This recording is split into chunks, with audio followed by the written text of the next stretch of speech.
Cracks are appearing in the wall of Western support for Ukraine, as President Joe Biden beseeches congressional Republicans to grant the $24 billion he seeks to fortify Ukraine against Russia's invasion. Congress over the weekend passed a stopgap spending bill that keeps the U.S. government open for another 6 weeks.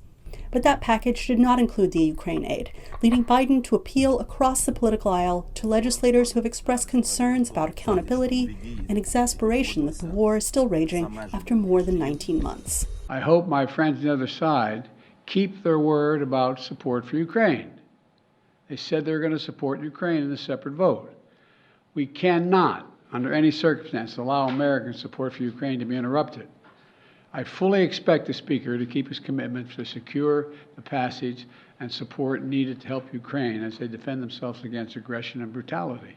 On Monday, White House Press Secretary Karine Jean-Pierre told VOA that the administration remains determined amid this domestic pressure and concerns from the newly elected leader of NATO member Slovakia, who campaigned that he would not send a single bullet to Ukraine from the state's stocks. NATO alliance, it's the strongest that it's ever been because of what this president's leadership has been. We're going to continue to certainly have those conversations with our partners and allies.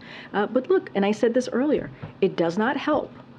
It does not help what we see House Republicans doing. Ukrainian President Volodymyr Zelensky, hosting European foreign ministers in Kyiv on Monday, said unity is crucial. Our victory explicitly depends on our cooperation.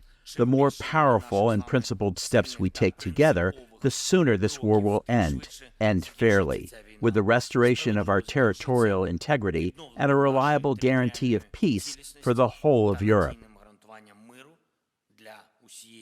And from Moscow, President Vladimir Putin's spokesman appeared to take a dig at the situation, saying Moscow sees tiredness among Western supporters. To which Jean-Pierre replied, "And if Putin thinks he can outlast us, he's wrong. He's wrong." And so we will have another package of aid for Ukraine soon to signal our continued support for the brave people of Ukraine. And so that's our message. If he thinks he can outlast us, that is Mr. Putin, we believe he's wrong. But military experts acknowledge that Zelensky's counteroffensive, which aimed to bite off chunks of Russian-held territory, has been slower than hoped. The results have been disappointing, and a number of people are asking the question, how does this end? What is Ukraine's theory of victory?